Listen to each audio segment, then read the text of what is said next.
When you think of digestion, do you think of the mouth? I want to go back to some foundations and talk about how we eat. This may seem like such a simple thing, and we don't often think about it, but it can make a really big difference when it comes to digestion and our health. If you follow anyone in functional medicine, you've probably heard the terms all disease begins in the gut.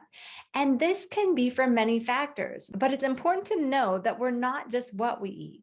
We need to be able to digest and absorb our food and really get the nutrients into our cell membranes to be able to get the energy we need.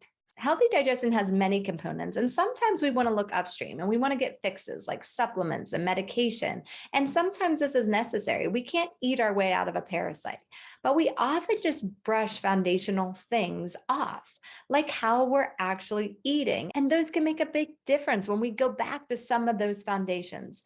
Sometimes we need antimicrobials to treat underlying things that are going on, but sometimes we just need to make some changes in our habits. And those things can make a big difference in our health. So today I want to talk to you about simple things you can do each time you eat to improve your gut health and your digestion. We know that improving your gut health also improves many different things in the way you feel. So let's get started. Healthy digestion has many components beginning in our mouth. We need to chew our food so we can digest properly. We also need to create a calm environment where we're making it optimal to digest.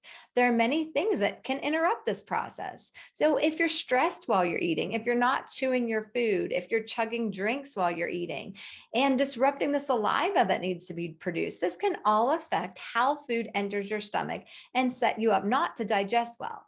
When this happens, it actually affects your nutrient absorption and sets you up for things like bacterial overgrowth because the environment in our gut is not optimal. I feel like I'm always going back to stress, but this is a component of eating too. We have two different nervous systems, which I feel like I'm mentioning regularly. We have a parasympathetic nervous system, which is our rest and digest, and we have a sympathetic nervous system, which is our fight and flight. And when we have the sympathetic nervous system, our fight and flight response, our body's focused on being alert. We feel the stress response. Our body reacts as if we're being chased by a lion. That's how it's intended to function.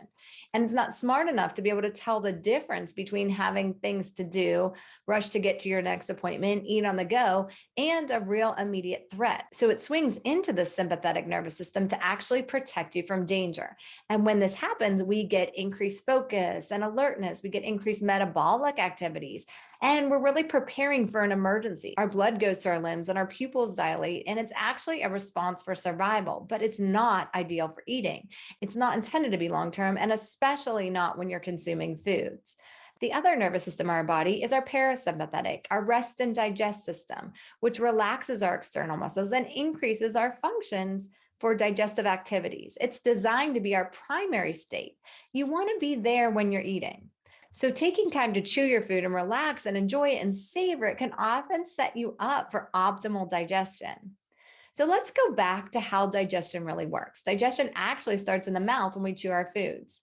Our salivary glands release a secretion called saliva when food enters the mouth. The secretions of saliva increase and lubricate and dissolve our foods to really start breaking them down.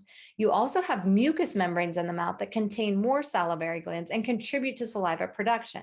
We want to keep the food in the mouth as long as possible to really promote the appropriate amount of saliva breakdown. The salivary amylase is released in the saliva glands, and it helps break down the starches. And lingual lipase begins to digest your triglycerides. Your saliva is 95% water and 5% solutes, including things like sodium, potassium, chloride, bicarbonate, and phosphate. And mixing of saliva and water produces a medium for dissolving your foods so they can be tasted. And so digestion can actually begin. And here's the key. The secretion of saliva is controlled by your parasympathetic nervous system. And that's why how you eat matters so much. We need to make it optimal for the digestive chemicals in our food to stimulate the receptors on the taste buds and make this process start to happen. We want our food to enter the stomach in a way that's optimal to digest so that we're setting up this dynamic where we're able to break down the foods and digest properly. And when the food's not even getting to the stomach in that way, it's not setting up those functions for success because it has to work harder because you're having these huge chunks of foods versus the tiny little particles that mix optimally with the saliva to really promote digestion. So, what can you do to help? That's the big question. We want to make sure that you're set up for optimal digestion. So, let's talk about some of the things you can do. First, let's slow down when we eat. Yes, I know it's easier said than done, but digestion takes time. Like I said, the digestive secretions, such as the stomach acid, the bile, the pancreatic enzymes, really need to be fully secreted. And then to make things more complicated, when we're stressed, it actually takes longer to digest. Did you know that it actually takes 20 minutes for your gut to signal your brain that you're full and reduce your sense of hunger? And this is courtesy to a hormone called cholecystokinin. So when you guzzle down your food in 10 minutes, you're more likely to overeat and end up feeling bloated because it's getting there too fast. You're not getting that signal that you're actually full. So when we just keep eating and eating because we feel we need more and more, because we're not getting the signal that we're full. We're not giving ourselves time to recognize this when we gobble down our food in a hurry. The full stomach has trouble really mixing the acids and the enzymes that we need to break it down. And this dynamic creates that indigestion. It's simply not enough room, so it spills over and can cause you to have things like belching and potentially reflux. So I want you to practice putting your fork down and your knife down and sitting back in your chair with each bite of food. And then take at least one deep breath before picking up your utensils and enjoying another bite. I know that again, it's easier said than done. Back when I started doing these eating hygiene tips, it really opened my eyes. I was eating terribly. I was eating on the go. I would actually stand at the kitchen island and make food for my kids and get them all set up. And I would just stand there at the island and eat as I was packing bags and getting out of the house. And then I realized no wonder I'm having all of these GI issues. And like I said, sometimes we need to dig further into the root cause and get to what needs to be treated. But one of the things I was also doing each meal was just setting myself up to feel terrible. I was eating really fast and scarfing my food down and then driving everyone around thinking, why do I feel so sick? But it's because I didn't set myself up for success to digest properly. The other thing I want to tell you that I wasn't doing well that's very important is making sure that you're chewing your food. How many times you actually chew each bite of food? When you start counting, you may really be surprised. And it's so enlightening because I was just not doing it enough. And on average, we chew maybe about 6 times before we swallow. And chewing is not only part of the digestive process, but it's also something voluntary that we can control. The less we chew our food, the more our GI tract must work really hard because it's not broken down appropriately. So ideally, we want to chew our food until it's almost gone. We want it to actually be almost liquid before swallowing. And this will reduce gas and increase post-meal energy. When we swallow chunks of food versus these tiny liquefied bits, it's harder for those digestive enzymes to do their job in the intestines when carbohydrates in particular hang out for too long. The bacteria in our gut feasts on them and creates this buildup, and it can cause bloating and gas. And sometimes you might be feeling some of these symptoms simply because you're not relaxing during meals and you're not chewing enough. And if those are simple things you can do right now to get that bloat down, don't you want to try it? Sometimes simple things can really make a big difference. So the next thing you want to do is start counting how many times you're chewing. You want to chew every bite, ideally 20 to 30 times. It may feel overwhelming at first, especially if you're that six chewer person like I was.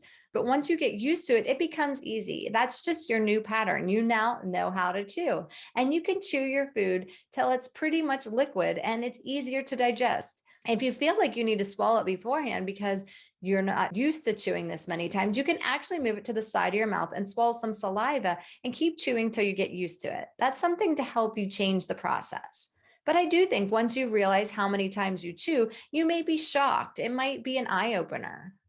Another thing is not to multitask for you. Maybe you're in the habit of eating on the go. You're trying to get things done, and eating is just part of what you need to get done.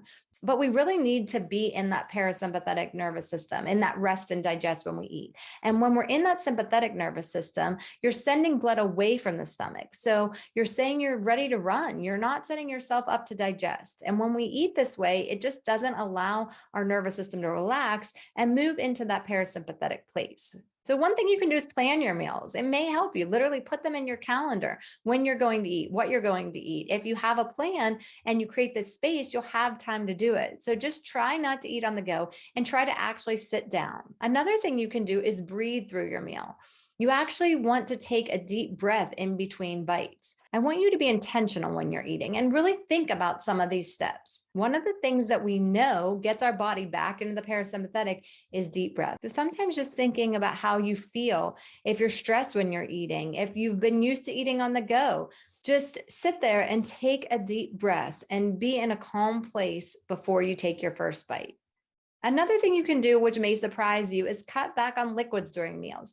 Of course, we need to be hydrated through the day, but it's actually best to sip your water throughout the day. You want to stay hydrated at more of a cellular level. So in order to do that, we sip water throughout the day. We don't actually want to chug large glasses of liquid while we're eating meals because this can actually impact digestion. So when you consume large amounts of water during a meal, you're actually diluting acid in your stomach and it can slow down digestion. And depending on your sensitivity, this can also cause an early sense of fullness and belching. And it can even lead to other long-term things. We need to be able to absorb our nutrients from our food. And sometimes when we're not digesting things well, you're getting nutrient deficiencies like vitamin B12 and magnesium and iron. So let's take a step further and say that constant fatigue that you're feeling can be helped by just taking some of these steps to change the way you're eating. Because if you're not getting the iron from the food that you're eating, you're going to feel exhausted. So you might be eating a great diet, but not getting the nutrients from the food that you think you're getting. We want to set ourselves up for success, digest optimally, and really get the benefits from the nutrients we are eating in our foods. So start by trying some of these tips today.